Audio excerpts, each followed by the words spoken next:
Hey everybody, it's VapeAwayJay welcoming you back to my channel. I apologize for the delay in videos, but between a little bit of technical difficulty and a complete computer overhaul, I needed to take a little bit of time off.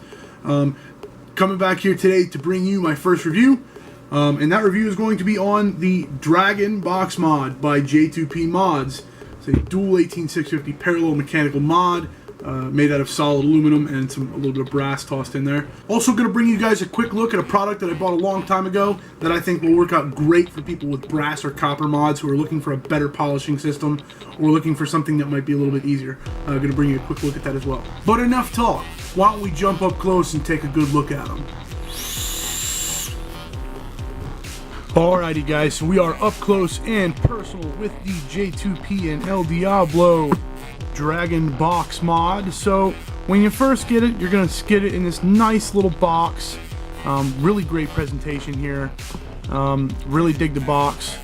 The little brass latch here. Open it up and you are greeted with your Dragon Box. It's going to come to you without batteries. And there is a little tool that you use to take the 510 out of here that I did not receive. This is a version 2, so it does have the vent holes on both sides, and there's the Delrin surrounded button. Nice 510. Now the only problem I have had with this is your typical screw post, which drives me bonkers, but it does work well. So this is a fully mechanical dual 18650 parallel box mod. And as you can see, mine is pretty well used and scratched up. And that is one of my cons to it, is yes, it does get scratched up pretty easily. The other kind of thing that I don't like about it is the 510 kind of sits up just a little bit. So it is noticeable when you attach your atomizers, but it does not look too bad. So also in the box you will find your certificate of authenticity. So as you can take a look there, certificate of authenticity direct from J2P and ELDIABLO. Toss that back in the box there and move the box out of the way.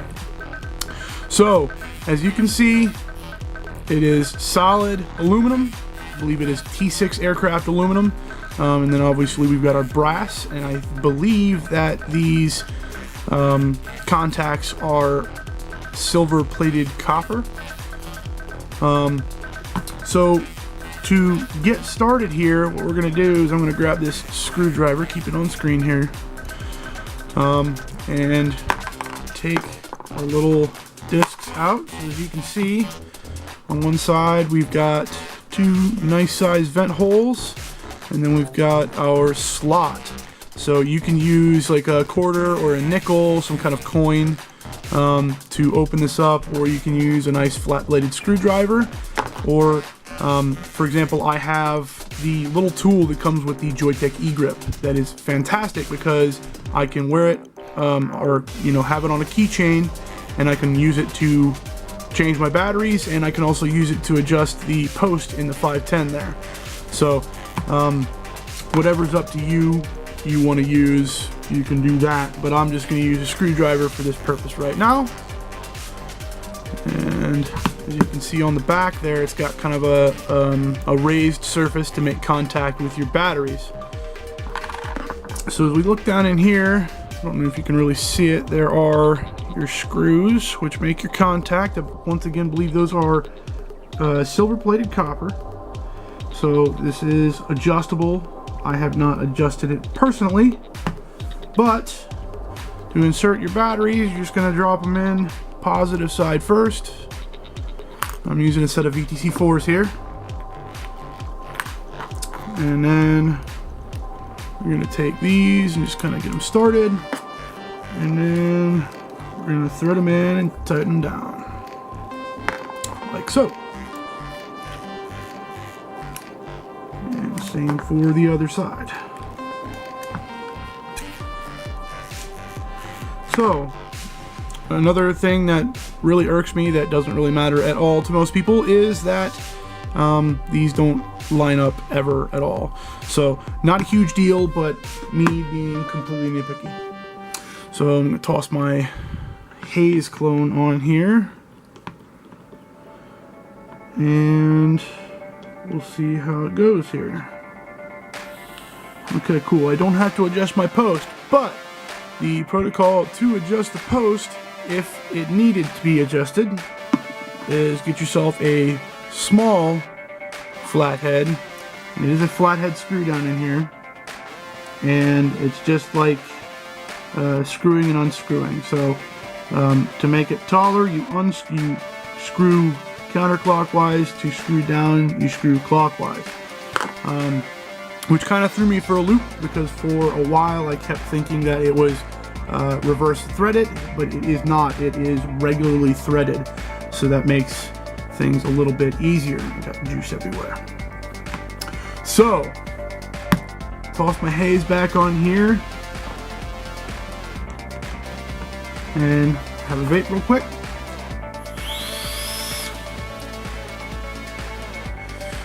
That's good. Oh man. So this box mod has been the hardest hitting box I've owned to date. Doesn't matter what atomizer I throw on there, if it's below 0.5, I am getting a fantastic, nice, thick, saturated, cloudy vape. The engravings are really nice and deep, as you can see, and I kind of wish that the background of the engraving was a little bit darker in some places, but at the same time, I'm really impressed with the quality of the engravings and the way it feels in the hand. It just feels really, really quality. So the engravings are really, really cool. Kind of a tribal-ish design. Obviously, we've got our dragon here, which gives the box its namesake. And then we've got the J2P logo over here. So no other engravings on this box. I believe that the V1s were serialized. The V2s apparently are not, because I was not able to find a serial number anywhere on the device at all. So the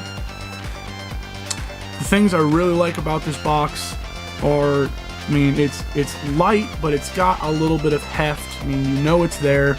It's solid. I mean, it's built sturdy.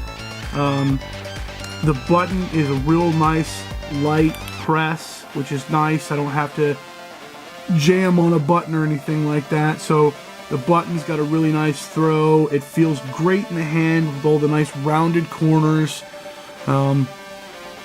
The threads that show through once you got your batteries in are kind of annoying, but not a huge deal. There's no battery rattle whatsoever, obviously, because we've got these caps screwed in there tight.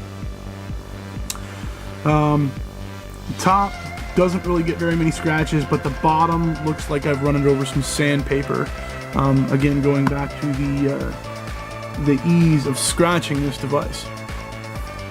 But overall, I really like this device.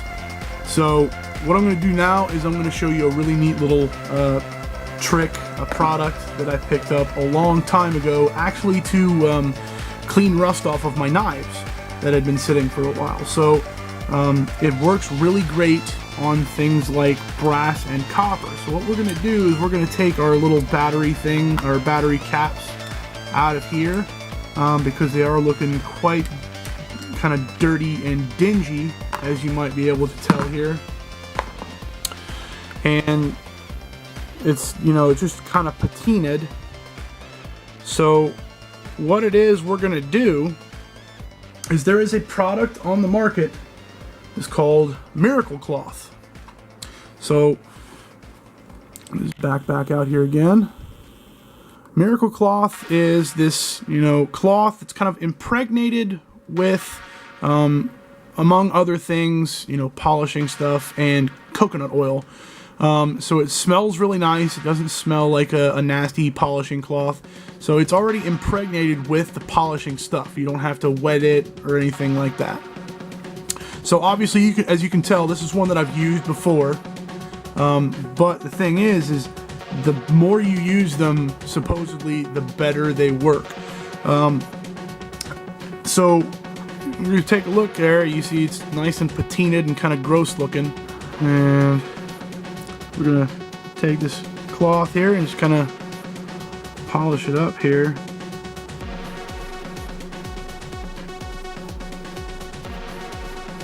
So it doesn't take a whole lot. I mean, this stuff polishes up really, really well. I mean, you can tell the difference already. It's really nice and shiny. Go at it again here, and then we'll wipe off the excess stuff. That is one of the downsides to this, is you'll notice my fingers are already kind of getting black.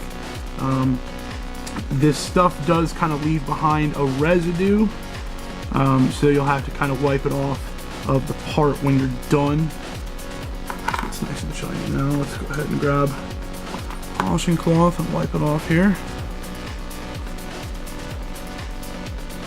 As you can tell, it's real nice and shiny now. Got rid of all that patina real quick. And if you really go at it, if you can get a really, really nice mirror polish finish on stuff like this. So it's called Miracle Cloth, and I'll put a link to it down in the description, so that you guys can pick it up if you feel the need. Like I said, it's a really fantastic product, and it's really cheap.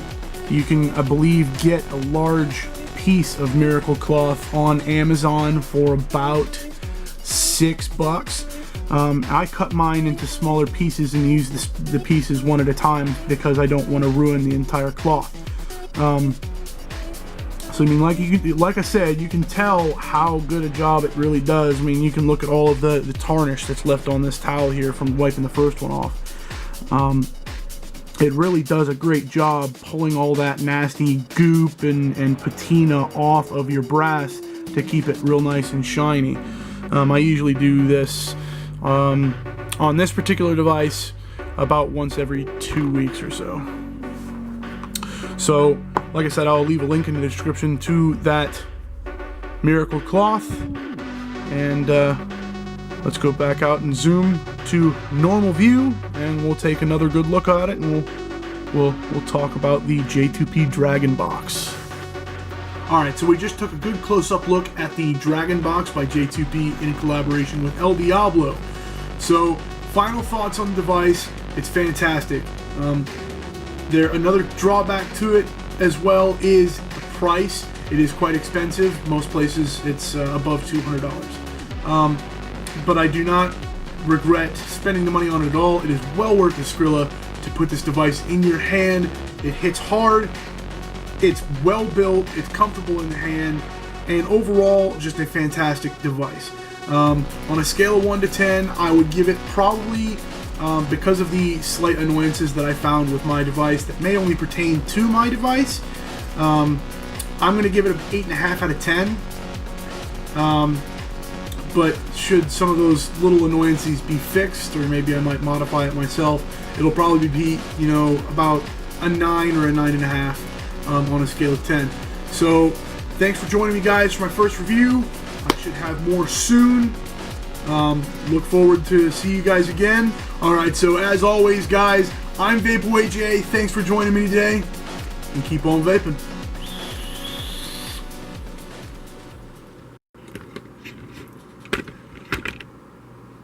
Really? I've been talking to myself the whole time?